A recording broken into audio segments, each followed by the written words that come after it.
Hello everyone. In this video we'll discuss in detail about the ionic compounds. Now in the introduction to the concept of chemical bonding, right, we talked about how ionic bond or the electrovalent bond will get formed. Like if you have an electropositive element like the sodium, which will have a tendency to lose electron. So by losing electron, it will be forming a positive ion cation, and this electron can be taken by an electronegative element like chlorine. As a result of it, it will be forming an anion. Now these positive and negative ions, they will get attracted towards each other because of the electrostatic forces of attraction, and this is what will be called as the ionic bond or the electrovalent bond. So this is what we call as the ionic bond or the electrovalent bond. Okay, now this is the understanding of the ionic bond or the electrovalent bond that we have got from the initial discussion of different types of chemical bonds. So when we look at this particular understanding, right, what we will be visualizing is if you talk about the formation of an ionic compound, if you have an element which can lose electrons and another element which can gain electrons, so the positive ions being formed and the negative ions being formed, they will come together to form the solid crystal. So that is how the ionic compounds will actually exist. So the solid crystal, we will also call it as ionic lattice. We'll study more about the properties of this ionic lattice when we go to the solid state chapter in +2. So in solid state chapter, we'll discuss about what are the different types of ionic lattice that will be there, and so on and so forth.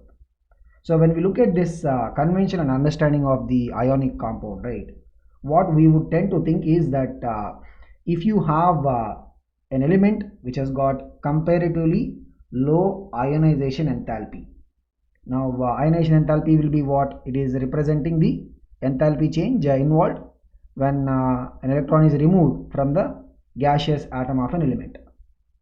And on the other hand, an element which has got a high value of the electron gain enthalpy. So electron gain enthalpies, if you talk about most of the elements, right, when we first add an electron, so for example there is an element X, and we are adding electron to it, so that will be forming X minus gaseous anion.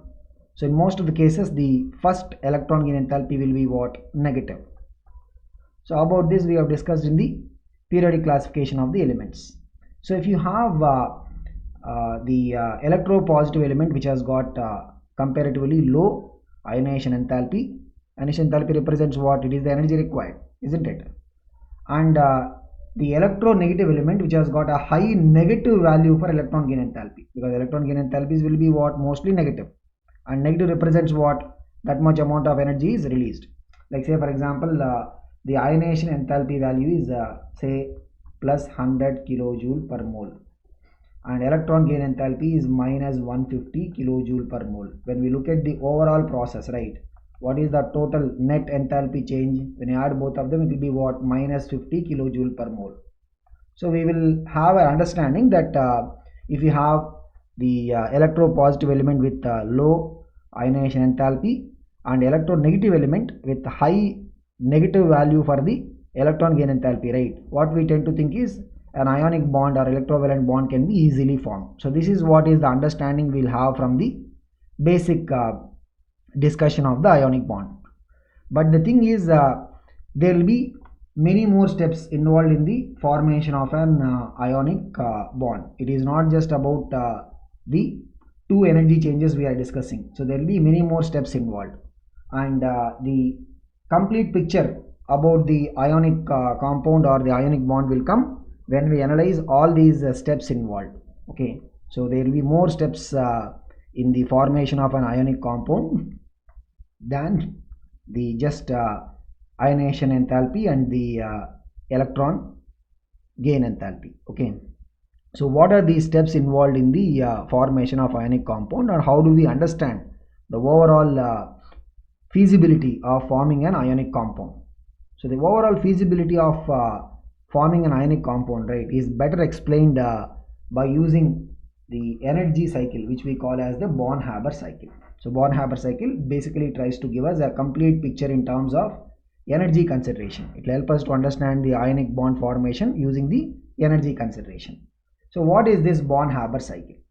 So the Born-Haber cycle is based on one of the very important law that we will study in thermodynamics, which we call as the Hess law.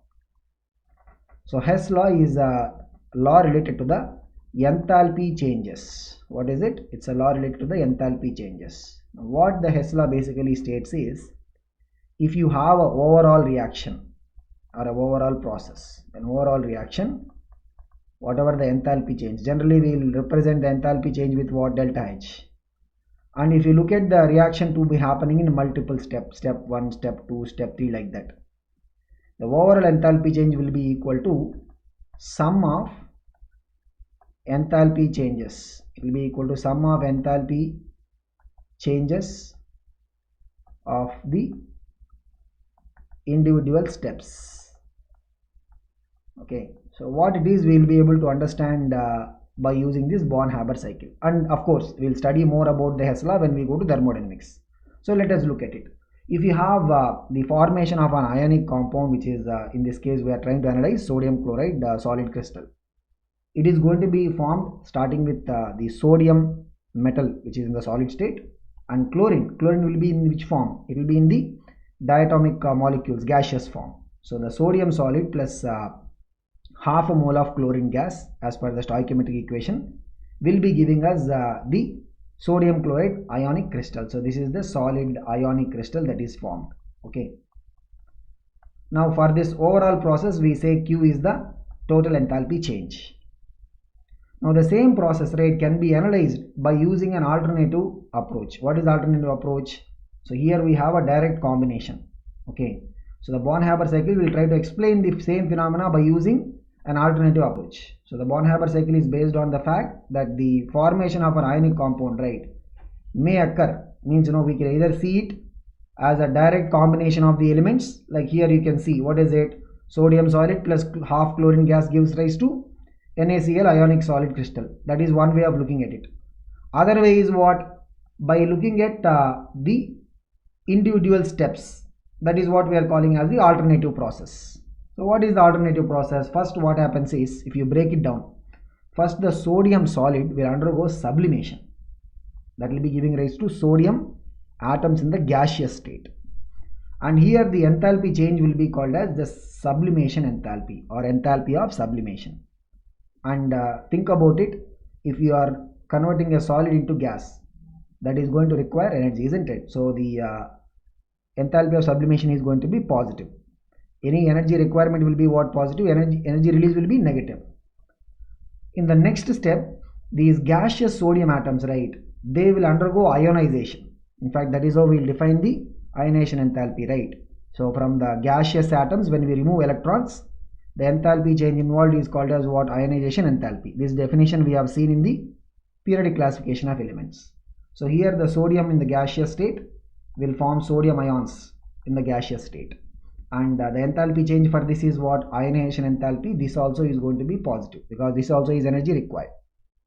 So we got the sodium ions in the gaseous state. Now look at the other side of it, which is the chlorine. So we have half a mole of chlorine, and here the chlorine is in the molecular form. So here we have to first dissociate the chlorine molecular form into the atomic form. So if you break down these bonds, like chlorine bonds, you will be getting what? 2 chlorine atoms. If you break 1 mole of chlorine bonds, means we will get 2 moles of chlorine atoms. For this, the energy is what we call as the bond dissociation energy, or the dissociation enthalpy. But here we don't have 1 mole of chlorine bonds, we have only half a mole. Means what? It will be equal to half the enthalpy of dissociation. So enthalpy of dissociation we are representing by the symbol D. Okay. Now once we get the chlorine gaseous atoms, here the chlorine gaseous atoms will be gaining electron, and that enthalpy change is what we call as electron gain enthalpy, E. and this is going to be what? Negative. By the way, you know, the enthalpy of dissociation, when we want to break the bonds, right, energy will be required, isn't it? So D also will be positive. Whereas the electron gain enthalpy, like for most of the elements, when we add first electron, right, energy will be released. So electron gain enthalpy in the case of chlorine will be what? Negative, the first electron gain enthalpy, and thereby we will get the chloride ions in the gaseous state. Now these gaseous Na plus ions and gaseous Cl minus ions, they will come together attracted by the electrostatic forces, and they will form the solid crystal. And because the positive and negative charges are coming closer to each other because of the attractive forces, energy is going to be what? Released. So this process will be resulting in the energy release, and you know, this is going to result in a significant amount of energy released. So this enthalpy is what we call as the lattice enthalpy. So the lattice enthalpy is going to be negative and considerably higher negative value. Now if you look at the alternative approach, we are doing it in step-by-step process. What is the Hess law concept saying us? The overall enthalpy of the reaction, which is here Q, will be equal to sum of the enthalpy changes of the individual steps. Means look at the individual steps, S plus I plus half D plus E plus U. In this, E will be negative, U will be negative. All others are what? S is positive, I is positive, D also is what? Positive. Now the overall feasibility for the formation of an ionic compound, right, will depend upon what? Whether this overall Q value is negative or positive. Now overall Q negative means what? That process is resulting in energy release. That will be favorable step, right? So if you want to have overall Q value negative, that is going to be predominantly decided not by the electron gain enthalpy value. Electron gain enthalpy will be negative, but it will be less negative only. It will not be very large value, negative value. So which will be the one that will be very important and determining factor? It will be the lattice enthalpy. So the entire process of formation of ionic compound, right, is stabilized by what? Lattice energy. Okay, so if you look at actual data points, right, we will be able to see that the lattice enthalpy or lattice energy is the one that will be stabilizing the overall process, because that is going to be the one that will be having a very large negative value, which makes the overall enthalpy of the entire formation process to be what? Negative. Okay, so if the lattice enthalpy is not there, then the ionic compound would not be favored in terms of formation based on the energy, because we have enthalpy of sublimation, energy requirement, ionization enthalpy, energy requirement, dissociation enthalpy, energy requirement. So three steps will be what? Energy requirement. Only one step, which is the electron gain enthalpy, only is negative, and that also will not be a large negative value. Because we are having the lattice enthalpy, that will be a very large negative value. The overall process is being stabilized. Okay, and this is how we look at the formation of an ionic compound or ionic substance based on the energy consideration. And what is the key takeaway from this? The overall process is stabilized energy wise because of what? Because of the high negative value for the lattice enthalpy. Okay, now what is this lattice enthalpy? How do we understand this? So if you look at the lattice enthalpy of any ionic compound, right, or ionic solid, it is defined as the energy that will be released when we have the solid, ionic solid being formed. That is one way of looking at it. What is the other way of looking at it? Like the way bond energy means what? We'll say that is the energy released when the bond is formed. Otherwise, the energy required to break the bond. So look at it, we can define the lattice enthalpy like that also. Lattice enthalpy is what? Lattice enthalpy of an ionic solid is the energy required to completely separate 1 mole of solid ionic compound into gaseous constituent ions. Like look at it, you have the NaCl. So NaCl will have a particular type of arrangement. Okay, and cesium chloride will have another type of arrangement. Zinc sulfide will have another type of arrangement. So about these different types of arrangements, right, we will study in detail in the solid state chapter. But here, you know, we will just look at it everything like there is an arrangement of the cations and anions in that solid structure. Now when we want to basically separate all of them into the individual gaseous ions, all the sodium ions will be separated into what? Sodium plus gaseous ions. all the Cl minus ions will be separated into what? Gaseous ions. So if you want to do it, then the energy required for that, right, is basically what we call as the lattice enthalpy. Okay, so the lattice enthalpy will depend upon various factors. We'll study about it as we go into the discussion, but if you look at the NaCl case itself, right, the lattice enthalpy will be what? 788 kilojoule per mole, which means what? 788 kilojoules of energy will be required to separate 1 mole of that solid NaCl into 1 mole of Na plus gaseous ions and 1 mole of Cl minus gaseous ions. They will be very far apart. Okay, we will say infinite distance, but infinity will not have any real meaning in that sense, right? So when we say infinite distance means what? We are trying to say that they will be taken very far apart. Okay, so this is what is the lattice enthalpy or lattice energy. Okay, and the entire stabilization of the ionic compound is determined by the lattice energy. Now we look at what are the factors on which lattice energy will depend upon. Okay, so lattice energy will become stronger when the inter-ionic distance is decreasing. How it will become stronger? We can look at it from the experimental values. Like if you have lithium fluoride between the lithium nucleus center and fluorine. Okay, so we look at the distance. This R is basically the distance. What is it? 2.01. What is the corresponding lattice energy? You can see it is given as a negative, isn't it? So what is it? Minus 1004, which means what? 1004 kilojoule per mole. What about the cesium iodide? It is what? The distance is increasing here. What is the distance here? 3.95. And what is the corresponding lattice enthalpy? It is what? Minus 527. So how do we understand this? In +2 physics, right, you will talk about the electrostatic energy. So electrostatic energy, right, is given by the expression K Q1 Q2 by R. I mean, this is the closest explanation that we can give. What is the electrostatic energy? Formula K Q1 Q2 by R. Now the thing is, as we can see here, one charge will be positive, other charge will be negative. K will be a constant. You will be learning about it in the electrostatic study, but K will be called as Coulomb's constant. What is the K going to be called as? Coulomb's constant. Okay, so we don't need to really, dig deep into it now. We just need to understand how that can be explained. So we have electrostatic energy of the two charges. You have a positive charge and negative charge. That combination can be associated with energy. That energy is what we call as the electrostatic potential energy. That is the formula for that K into Q1 into Q2 by R. So one charge is positive, other charge is negative. K is a constant. Divide by, we have what? R.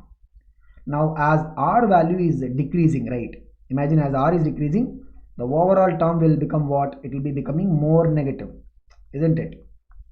If the denominator is decreasing means what? Overall value will become what? Higher. Value will become higher, but there is a minus sign, so it will become what? More negative. And that is how we can understand how the lattice energy is depending upon the inter-ionic distance. So what is the concept? As the inter-ionic distance decreases, the lattice energy becomes what? It becomes more negative. Okay, so what is the significance of the negative value for the lattice energy? Means this is the amount of energy that is going to be released. Okay, so lattice enthalpy, the reason why we will keep it as negative is to indicate that this much amount of energy will be released during the formation of the ionic lattice. Okay, so this is the dependency of lattice energy on the inter-ionic distance. Now I'll just erase this part so that we can study the next property. The lattice energy, right, also depends on the product of the ionic charges. It depends upon what? The product of the ionic charges. Now if you look at this experimental value, because always you have to look at the experimental value and try to understand how this is happening. So look at it. In case of the lithium fluoride, what is the product of the ionic charges? We are having what? Lithium uni positive, fluoride uni negative. Okay, which means what? The product is what? This is 1, this is 1. So the value of lattice energy is minus 1004. Just now only we saw that. Whereas when we go to the magnesium oxide, what is the charge on the magnesium? It is 2 plus. What about the oxide and 2 minus? So what is the product? We'll just take the values. 2 into 2 is what? 4. Look at what is the lattice energy here, minus 3933 kilojoule per mole. Now the same thing can be explained by using that electrostatic potential energy formula. Look at it, what are we saying? K Q1 Q2 by R, right? When the charge values are increasing, Q1 and Q2 values are increasing, right? Means what is going to happen? Here also the U becomes what? More negative. So when the product of the ionic charges is increasing, right, it means what? It means the lattice energy is going to become more negative. So this is how lattice energy will depend upon the inter-ionic distance. Inter-ionic distance decreasing means what? Lattice energy becomes more negative. So we can remember this formula and explain all these things. What is the formula? The lattice energy, this formula will be not exactly going to explain the lattice energy overall value, but this will be useful in understanding the trends. Okay, so you can see as R value is decreasing means what? The overall U becomes more negative. Why negative? Because one of the charge will be positive, other charge is negative. Okay, and as the product of the ionic charges is increasing, right, then also the U becomes what? More negative. So this is how lattice energy value will be depending upon the inter-ionic distance and the charge of the respective ions. Now when we have ionic crystals which are having high lattice energy, means what? When the lattice is formed, there is a large amount of energy that is released. So high lattice energy means what? Large energy is basically released. Now if we want to melt, melting means what? We are basically breaking the lattice. That is going to require a lot of energy supply, right? Only when you are able to supply a large amount of energy, the lattice can be broken. Means what? If you want to melt it, it can only happen when the thermal energy of the particles is very high. Means we have to heat that particular substance to a very high temperature. That is the reason why the ionic substances, right, they'll have high melting points, and they will also be usually hard. The ionic compounds will be what? Usually hard, because they are associated with the high lattice energy, which makes the solid to be very stable. And the lattice energy, right, is also an important factor in understanding the solubility. So about solubility, right, we will try to study more about it when we go to the respective groups in the inorganic chemistry. So when we go to the inorganic chemistry, right, there we will study about which substance is more soluble, which substance is less soluble, like that. Okay, so for the solubility, there are two energy considerations. Think about it. You have a solid, okay, you want to dissolve it. So when it is dissolved, right, what is going to happen? The ions are going to get separated, and once the ions are separated, these ions will be surrounded by the solvent molecules. Typically, if you look at water as an example, right, water molecules will be surrounding both the Na plus ions as well as Cl minus ions. This phenomena is what we call it as hydration. We have discussed about it in the periodic classification of element chapter. Okay, so when the hydration happens, there will be energy released. So whenever the positive ions or negative ions are surrounded by water molecules, right, that is what we call as hydration. Hydration will be resulting in release of energy. And when the solid is broken, we have to supply energy, because lattice amount of energy has to be supplied. Okay, so here the two energy considerations are what? One is hydration energy, second is what? Lattice energy. Now if the hydration energy value wise is more than lattice energy, right, means what? That particular ionic compound will be soluble, because more amount of energy is released, right? To break the lattice we require energy. When the ions are getting hydrated, you will get the energy released. When the hydration energy is more than lattice energy, means the ionic compound will be what? More soluble. When the hydration energy is less than lattice energy, means the ionic compound will be insoluble. Means to break the solid we have to supply more energy, and after hydration we get less energy. Do you think the compound will be soluble? No, it will not be soluble. It will be what? Insoluble. And when both of them are equal, right, when the hydration energy is equal to lattice energy, then that is what we call as the equilibrium state. So equilibrium state, we'll have the study of equilibrium state as a separate chapter itself. Okay, so we have both the normal equilibrium as well as the ionic equilibrium. So in that we'll again discuss about the solubility part. Okay, so if you have the solubility of any compound to be decided, we have to talk about the two energy interactions involved there. What are the two energy interactions? One is the hydration enthalpy, and second is the lattice energy. Next we'll talk about how do we write the formula for the ionic compound. Okay, so we'll call it as a compound formula. Even in the basic concepts of chemistry chapter, right, there we would have talked about this particular concept. Okay, so how do we write the formula of the ionic compound? So we'll write the formula of the ionic compound based on the charge or the valency of the respective ions involved. So when we say valency, we are talking about what? Electrovalency. Okay, so whenever we have the symbol of the particular element, so we will take based upon whatever is the corresponding symbols as per the IUPAC convention. So if we have say for example two elements involved in the formation of an ionic compound here, let us say A and B are the elements. The usual representation is the symbol of the cation will be at the left and the anion will be on the right side. That is the usual notation. Like say for example, if you look at NaCl, right, you can see sodium is what? The cation part. If you see MgCl2, magnesium is what? Cation part. Okay, similarly if you look at magnesium oxide, Mg is what? Cation part. So always we'll keep the cation part on the left side, and we will look at what are the electrovalency of these respective elements. Okay, so this if you have talking about A and B, let us say the electrovalency of A is X and electrovalency of B is Y. Okay, so they will have signs because cation means electrovalency will be positive, anion means we'll take it as negative. Okay, but here we can just look at the values. If they have HCF, then before we go and do the crisscross method, so this is a method that we are quite familiar from our lower standards itself. Before we go on to the crisscross method, we will have to divide these electrovalency values by the respective HCF. Okay, if they don't have HCF means we will just take these values as it is. Don't have HCF means the HCF will be 1. Okay, so even if you have say for example 3 and 7, what is their highest common factor? HCF means what? Highest common factor, right? What is the highest common factor? 1. So we leave it as it is.